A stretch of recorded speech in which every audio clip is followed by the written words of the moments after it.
under the chapter number 4, that is social pharmacy, under chapter number 4 आपला start केलेला आपण introduction to microbiology and common microorganisms. हा आपला 4th नंबरचा chapter आहे. त्याच्यामध्ये आपण स्टार्टिंगला कुठले कुठले पॉइंट स्टडी केलेले आहेत तर डेफिनेशन, त्याच्यानंतर इंट्रोडक्शन, त्याच्यानंतर ऍप्लिकेशन ऑफ एपिडेमियोलॉजी, हे पॉइंट आपण लास्ट लेक्चर मध्ये स्टडी केलेले आहेत.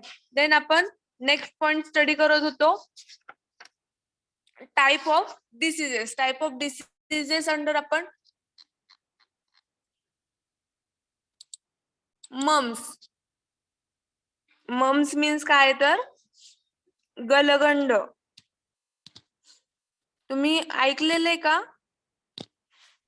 Yes, ma'am. Yes, ma'am.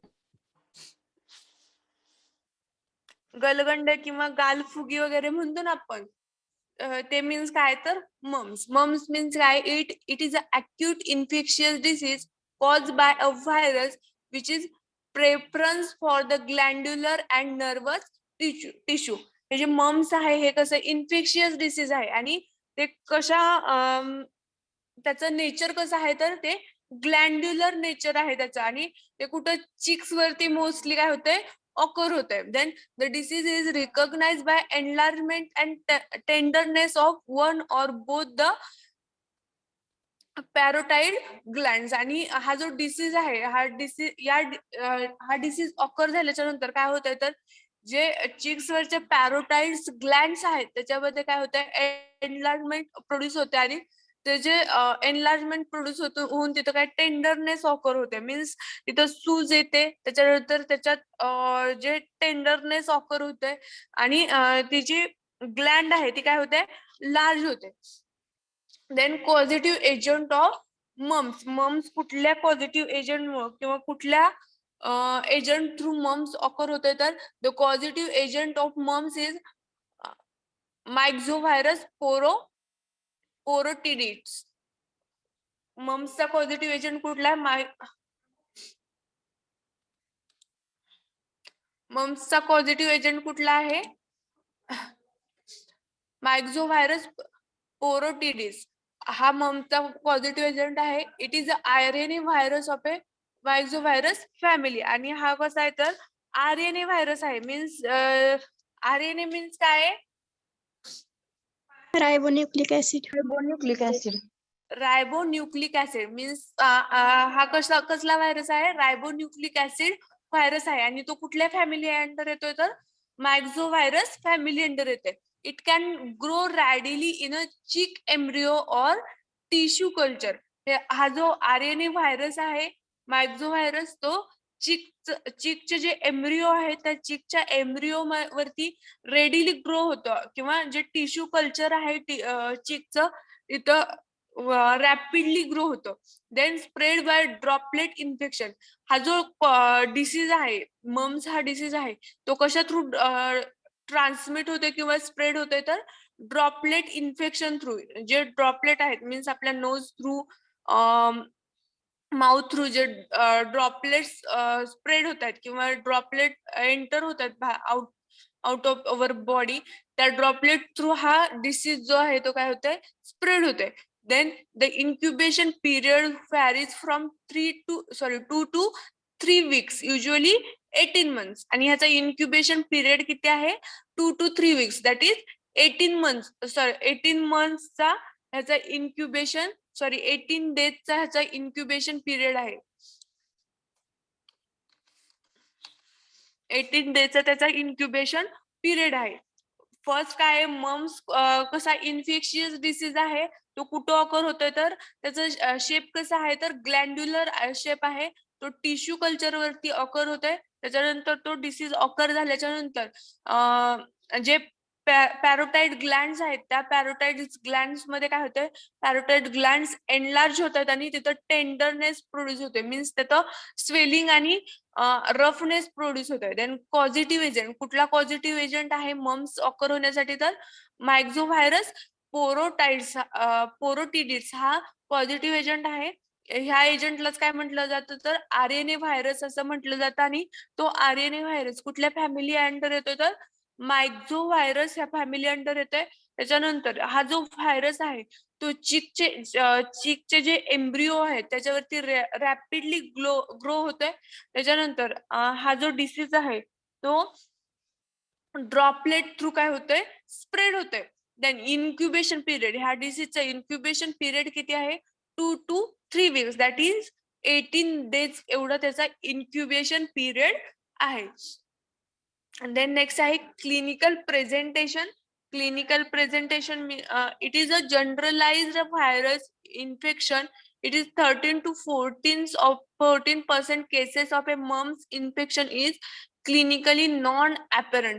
हा कसा आहे जनरलाइज इन्फेक्शन आहे किंवा जनरली हा व्हायरस जो आहे तो काय करतोय इन्फेक्शन प्रोड्यूस करतोय पर्सन मध्ये.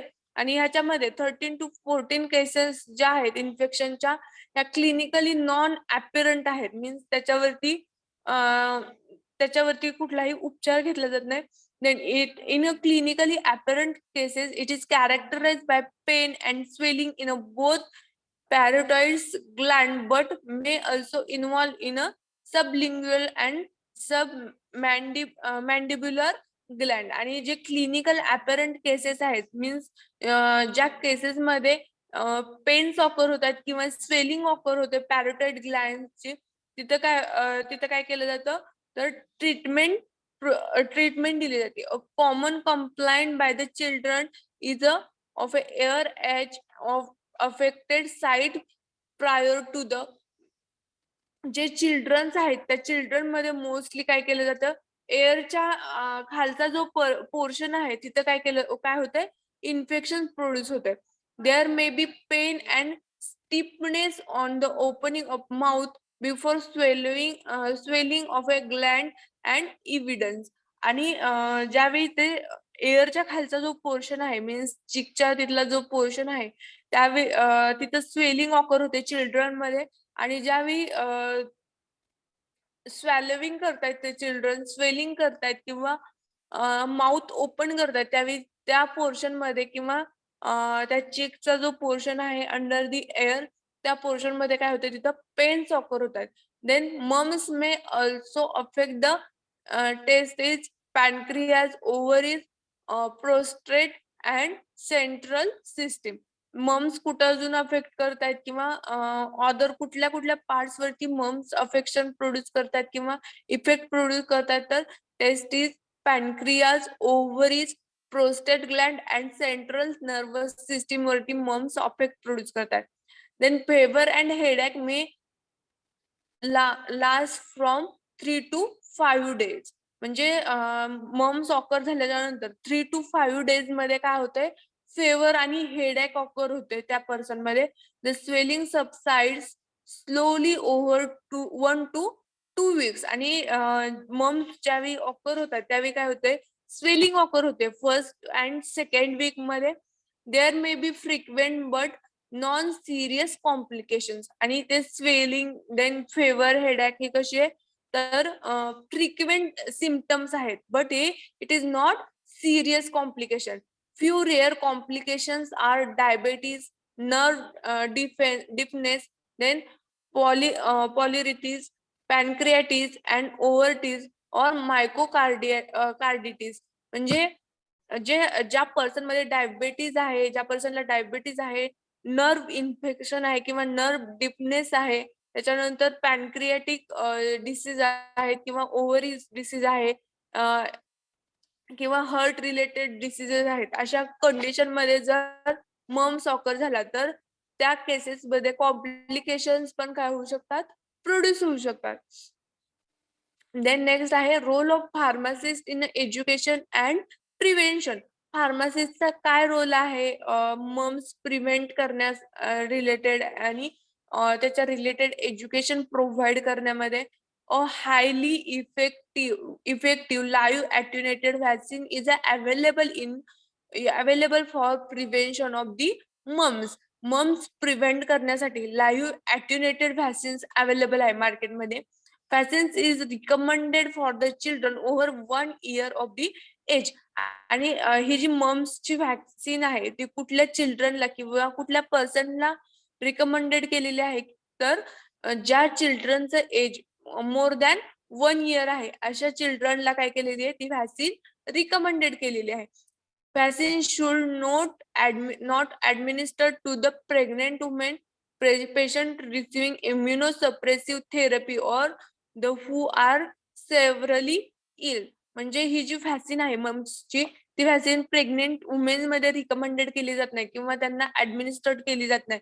देन जे पेशंट ज्या पेशंटची इम्युन सिस्टीम कमी आहे किंवा ज्यांची थेरपी झालेली आहे इम्युन सप्रेसिव्ह थेरपी झालेली आहे अशा पेशंटला पण ही व्हॅक्सिन सजेस्ट केली जात नाही किंवा रिकमेंडेड केली जात नाही. त्याच्यानंतर जे पर्सन कंटिन्युअसली इल असतात आजारी असतात अशा पर्सनला पण ही व्हॅक्सिन सजेस्ट केली जात नाही. Then the disease is highly infectious आणि हा मम्स हा डिसीज आहे तो कसा आहे इन्फेक्शियस डिसीज आहे.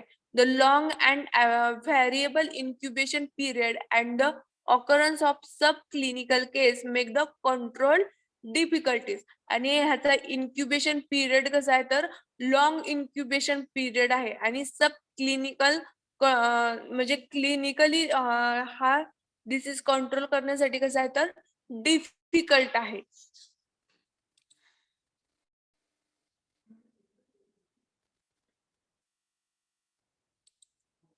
In this chapter, that is avian flu.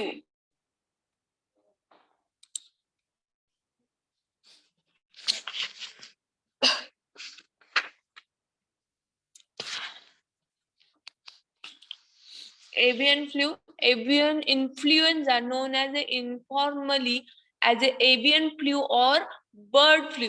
जे avian flu आहे means काय तर H5N1 and H7N9 हा जो डिसीज आहे H5N1 and H7N9 हा जो डिसीज आहे किंवा एव्हियन इन्फ्लुएन्झा आहे त्याला काय म्हटलं जातं तर बर्ड फ्लू असं पण म्हटलं जातं.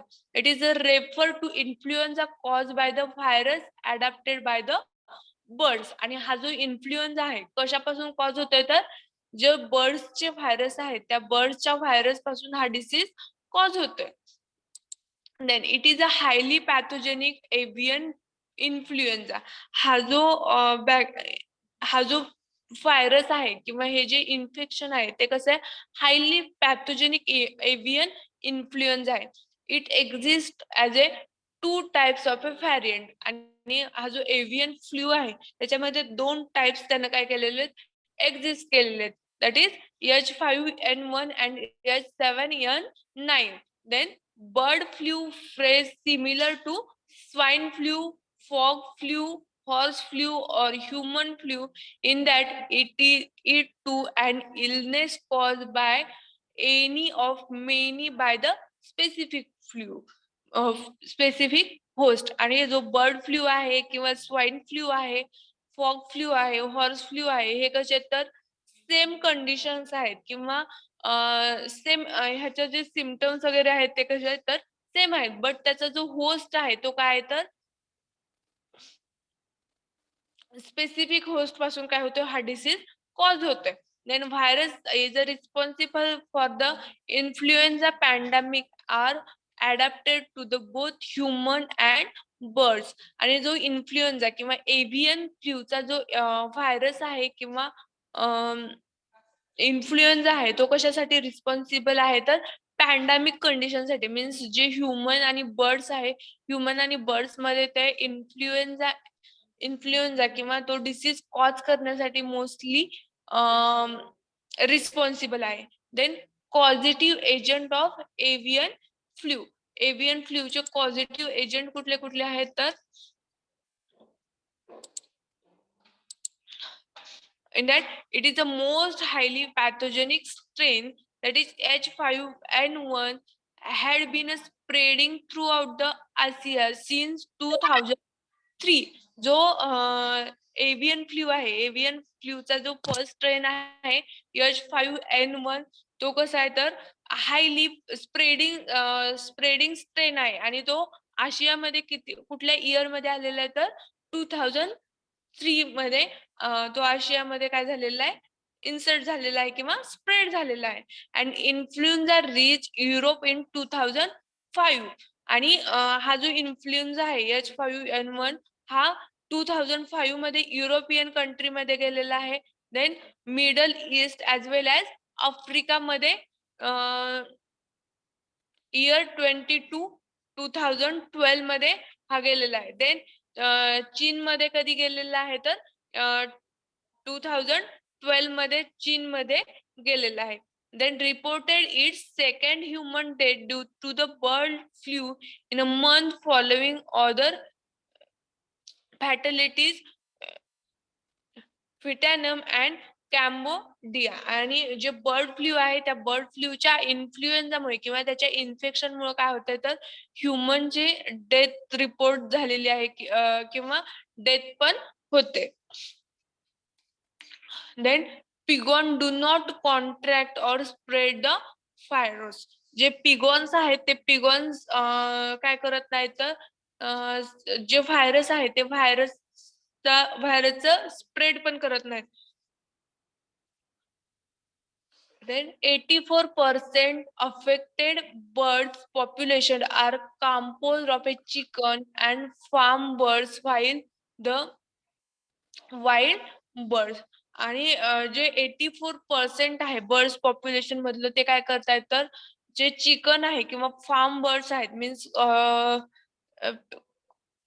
आपण इन मराठीमध्ये काय म्हणतो जे कोंबड्या वगैरे आहेत त्याच्या थ्रू काय होत आहेत तर 84% जे पॉप्युलेशन आहे ते काय होतंय अफेक्टेड होते. The first date reported in a Canadian case was conformity on January 3rd 2014. आणि जे बर्ड फ्लू आहे बर्ड फ्लू मुळे फर्स्ट डेट कॅनडामध्ये कधी झालेली तर 3rd जानेवारी 2014 मध्ये.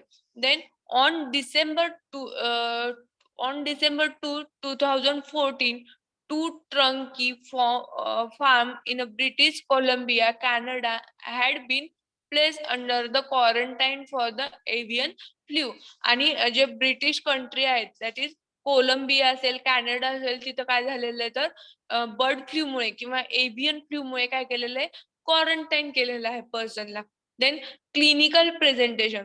First H5N1 outbreak the occurred in 1987. There has been an increasing number of birds. आणि जो व्हायरस आहे किंवा H5N1 आहे त्याचं ज्यावेळी ब्रेकडाऊन झालेलं आहे 1987 मध्ये त्यावेळी काय झालेलं आहे बर्ड्सच्या नंबर मध्ये इन्क्रीजमेंट झालेली आहे आणि flu birds to the human transmission.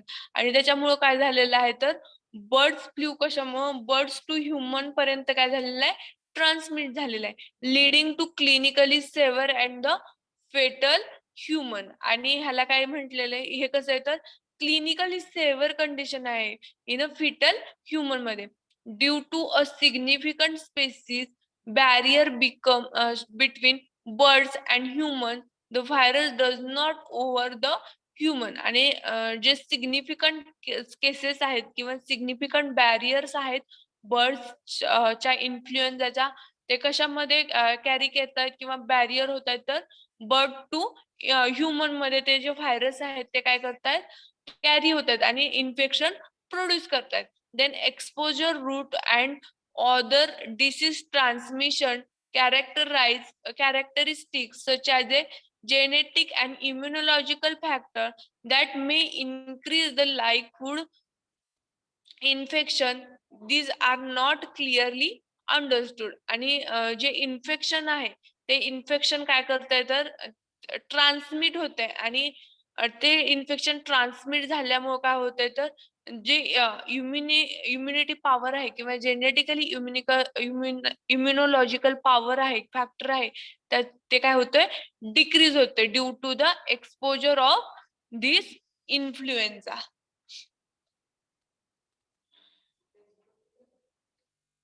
Then role of pharmacist in education and prevention. फार्मासिस्टचा काय रोल आहे तर एव्हियन फ्लूचा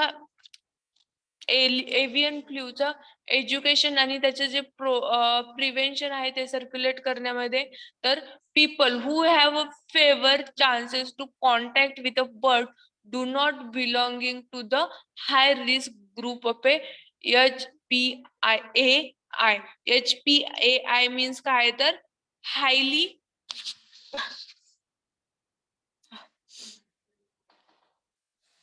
highly pathogenic avian influenza. HPAI means काय तर हायली एव्हियन इन्फ्लुएन्झा किंवा highly pathogenic avian influenza.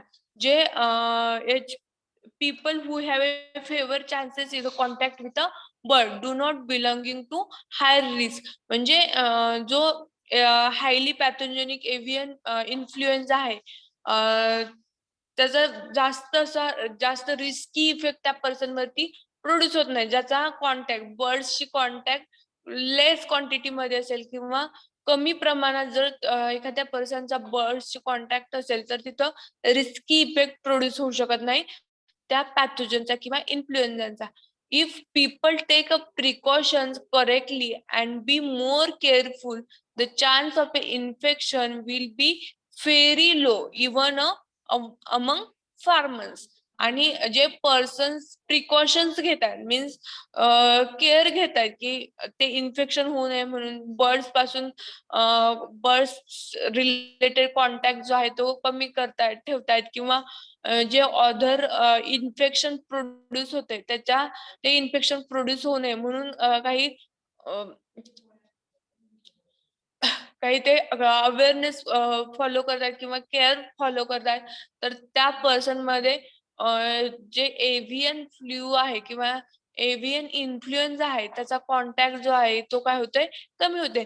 Being aware to the bird flu pandemic and have control the procedure for the infection. आणि जे बर्ड फ्लू आहे त्या बर्ड फ्लू रिलेटेड जर awareness follow केला नाही तर काय होते पॅन्डेमिक सिच्युएशन पण तिथं ऑकर होते आणि ते कंट्रोल करण्यासाठी कसं आहे तर डिफिकल्ट आहे. Effort to avoid flu infection in any situation are necessary. आणि जे एव्हियन फ्लू आहे मीन्स जे बर्ड फ्लू आहे त्या बर्ड फ्लूचं इन्फेक्शन कंट्रोल करण्यासाठी different type of effort can be taken to avoid this pandemic situation. Pandemic situation avoid करण्यासाठी जे एव्हियन इन्फ्लुएन्झा आहे किंवा एव्हियन फ्लूचं जे इन्फेक्शन आहे ते अवॉइड करण्यासाठी जे नेसेसरी एफर्ट्स आहेत मीन्स जे नेसेसरी केअर आहे ते आपण घेतल्या पाहिजे. Then protecting eye, nose, mouth and hands from the virus particles is a major priority. These are the most common passageway for a flu virus to transfer into the body. आणि जे आपले eyes आहे, knows आहे किंवा mouth आहे, hands आहेत ह्याला काय केलं पाहिजे आपण प्रोटेक्ट केलं पाहिजे. का तर हे काय तर ह्याच्या थ्रू मोस्टली काय होतंय तो जो इन्फ्लुएन्झा आहे तो आपल्या बॉडीमध्ये ट्रान्सफर होतोय. Then virus particle may be transfer through the clothing or even shoes. आणि जे इन्फ्लुएन्झाचे पार्टिकल्स आहेत ते क्लोथ थ्रू आणि शूज जे आहेत त्या शूज थ्रू पण आपल्या बॉडीमध्ये ट्रान्सफर होऊ शकतात. Then the final step the people should always have the sanitize hand in order to further reduce the chance of a contamination. आणि हे जे इन्फ्लुएन्झा आहे ह्या इन्फ्लुएन्झाचं कंटामिनेशन कमी करण्यासाठी पर्सनने काय केलं पाहिजे hands continuously means hands sanitize केलं पाहिजेत किंवा हँड्स वॉश केले पाहिजेत with water and soap to avoid the contamination or effect of that influenza.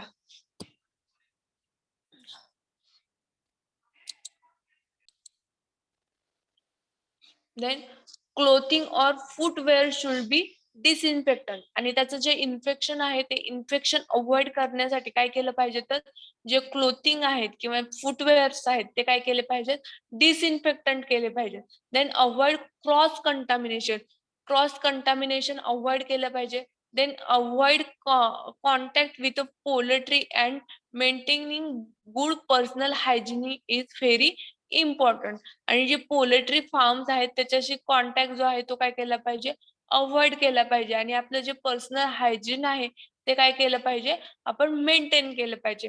Then one who has a normal flu should be more careful in avoiding contact with fuels. म्हणजे ज्या पर्सनला normal flu आहे त्या पर्सननं careful राहिलं पाहिजे आणि जो birds आहे त्या बर्ड्सचा जो कॉन्टॅक्ट आहे ते काय केलं पाहिजे त्यानं अवॉइड केलं पाहिजे. देन नेक्स्ट आहे इन्फ्लुएन्झा H1N1.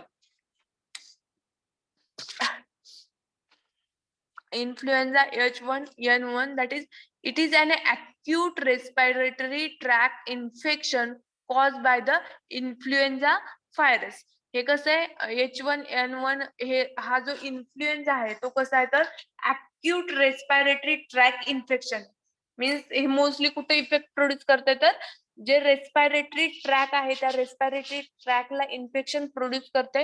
ह्याला काय म्हटलं जातं तर acute respiratory tract infection असं पण म्हटलं जातं.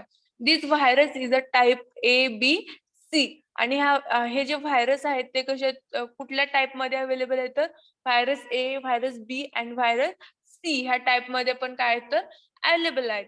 All known pandemic were caused by the strain A. Strain A मुळे ऑल पॅन्डेमिक कंडिशन काय झालेल्या आहेत ऑकर झालेल्या आहेत.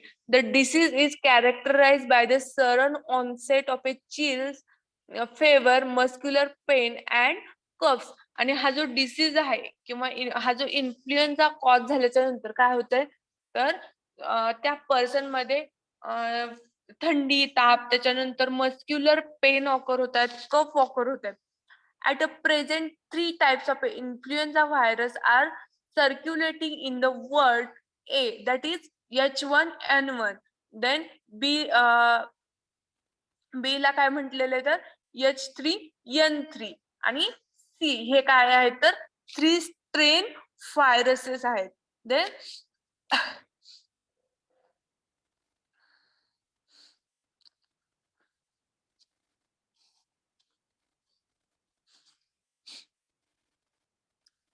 Then causative agent of influenza virus, that is H1N1 साठी कुठला causative agent आहे in that first one is the influenza virus are classified within the family Orthomaxophyridae.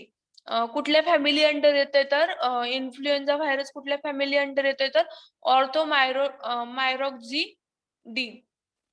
There are subtype of ABC आणि ह्याचे subtype कुठले कुठले आहेत virus A, B आणि C. These 3 virus are antigenically distinct. आणि हे virus कसे आहेत तर अँटीजेनिकली डिस्टिंक्ट आहे मीन्स हे कसे डिफरंट टाइप आहेत. There is a no threat immunity between them. आणि influenza A and B virus are responsible for a epidemic of a diarrhea throughout the world. आणि जे इन्फ्लुएन्झा A आणि B व्हायरस आहेत ते कशासाठी रिस्पॉन्सिबल आहेत तर इपिडेमिक कंडिशन साठी रिस्पॉन्सिबल आहेत. After the isolation of virus A in 1933. जे व्हायरस A चं आयसोलेशन कधी झालेलं आहे वर्ल्ड मध्ये तर in 1933 and major antigen changes. आणि त्याच्यात काय झालेलं आहे तर अँटीजन्स चेंज झालेले आहेत. Occurrence twice, one 1957 that is H2N2. आणि जो सेकंड व्हायरस आहे H2N2 त्याचा ऑकरन्स कधी झालेला आहे 1957 मध्ये त्याचा ऑकर झालेला आहे. अँड H3N2 चा ऑकरन्स कधी झालेला आहे 1968 मध्ये. Then strain occurring between 46 and 1957 have been called as a H1N1 strain. Means strain जे 1946 मध्ये आणि 1957 मध्ये ज्या स्ट्रेनचं ऑकर झालेला आहे किंवा जो स्ट्रेन ऑब्झर्व झालेला आहे त्या स्ट्रेनला काय म्हटलेलं आहे तर H1N1 strain असं म्हटलेलं आहे. Then it is mainly spread by the droplet infection or droplet nuclei created by the sneezing, coughing or talking. आणि हे जे इन्फेक्शन आहे ते कशामुळे कॉज झालेला आहे, तर जे ड्रॉपलेट आहेत मीन्स आपल्या माउथ थ्रू किंवा स्नीजिंग थ्रू, कफिंग थ्रू जे ड्रॉपलेट एन्व्हायरमेंट मध्ये एंटर होतात किंवा त्या ड्रॉपलेटच्या इन्फेक्शनमुळे हा जो इन्फ्लुएन्झा आहे तो काय होतोय, स्प्रेड होतोय. Then the portal of entry is a respiratory track.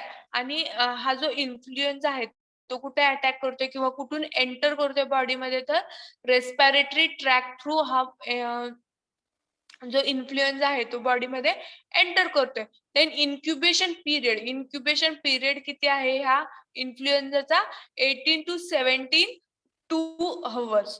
ह्याचा इन्क्युबेशन पिरियड किती आहे, 18 ते 72 अवर्स एवढा त्याचा इन्क्युबेशन पिरियड आहे. देन क्लिनिकल प्रेझेंटेशन मीन्स काय मध्ये काय आहे, तर the virus is enter the respiratory track and cause the inflammation and necrosis of a superficial epithelium of the tracheal and bronchial mucosa, followed by secondary bacterial invention. जे bacteria आहे किंवा जो influenza आहे तो कुठे एंटर करतोय, तर respiratory track through enter करतोय. आणि ज्यावेळी तो रेस्पिरेटरी ट्रॅक मध्ये एंटर करतोय त्यावेळी तिथे काय होत आहे, इन्फ्लामेशन प्रोड्यूस होत आहे ट्रॅकियल आणि ब्रॉन्कियल म्युकोसा मध्ये. आणि त्याच्यानंतर काय होतंय, the symptoms include the fever, chills, ache and pain, coughing, weakness. हे जे सिम्पटम्स आहेत ते सिम्पटम्स काय होतात, ऑकर होतात. कुठले कुठले, त्या पर्सन मध्ये फीवर ऑकर होते, थंडी, ताप, त्याच्यानंतर पेन्स ऑकर होतात, बॉडी पेन्स ऑकर होतात, त्याच्यानंतर कफ होतोय त्या पर्सन मध्ये, वीकनेस प्रोड्यूस होतोय. हे जे सिम्पटम्स आहेत ते सिम्पटम्स त्या इन्फ्लुएन्झाच्या इन्फेक्शनमुळे ऑकर होतात. Then fever last for 1 to 5 days, averaging 3 days in a adult. आणि ह्याचा जो फीवर आहे ह्या इन्फ्लुएन्झाच्या इन्फेक्शनचा, तो फीवर फर्स्ट टू 5 days पर्यंत ऑब्झर्व होतोय. आणि averaging 3 days in a adult. जे अडल्ट पर्सन्स आहेत त्या अडल्ट पर्सन मध्ये 3 days पर्यंत काय होतोय, तो फीवर ऑकर होतोय. Then the most common complication is a pneumonia which should be suspected if fever persists beyond the 4 to 5 days. आणि जर समजा एखाद्या पर्सन मध्ये इन्फ्लुएन्झाचे इन्फेक्शन ऑकर झालेलं आहे आणि त्याच्यामधला जो फीवर आहे तो मोर दॅन 4 to 5 days पर्यंत असेल, तर काय होतंय, त्या पर्सन मध्ये प्न्युमोनियाचे चान्सेस ऑकर होतात. देन नेक्स्ट आहे role of pharmacist in education and prevention. फार्मासिस्टचा काय रोल आहे एज्युकेशन मध्ये आणि ते प्रिव्हेंट करण्यामध्ये. Following preventive measures are recommended. कुठले कुठले प्रिव्हेंटिव्ह मेजर्स त्यांना रिकमेंडेड केलेले आहेत फार्मासिस्टनं. That is first one is a good ventilation in a public building. जे व्हेंटिलेशन्स आहेत ते व्हेंटिलेशन प्रॉपरली व्हेंटिलेशन्स काय केलेले आहेत पब्लिक बिल्डिंग मध्ये ऑकर केलेले आहेत. Then avoiding crowded place during epidemic. ज्यावेळी एखाद्या पर्सनला इन्फ्लुएन्झा झालेला आहे किंवा त्या इन्फ्लुएन्झाने अफेक्ट केलेला आहे त्यावेळी त्या पर्सनला क्राउडेड प्लेस मध्ये जाण्यापासून काय केलं पाहिजे, अवॉइड केलं पाहिजे. देन नेक्स्ट आहे encouraging sufferers to cover their face with the handkerchief while coughing and sneezing. आणि ज्या पर्सनला इन्फ्लुएन्झानं अफेक्ट झालेला आहे त्या पर्सनला काय केलं पाहिजे, तर पर्सनला जर कफिंग आणि स्नीजिंग असेल तर हँडकरचीफ फेस वरती कव्हर करण्यासाठी एनकरेज केलं पाहिजे किंवा सजेस्ट केलं पाहिजे. Then staying at the home at the first signs of the influenza. आणि ज्यावेळी फर्स्ट साईन ऑब्झर्व होते ह्या इन्फ्लुएन्झाचा त्यावेळी काय केलं पाहिजे, stay at the home. The vaccine is not recommended to control the spread in a general population. आणि हे जे व्हॅक्सिन आहे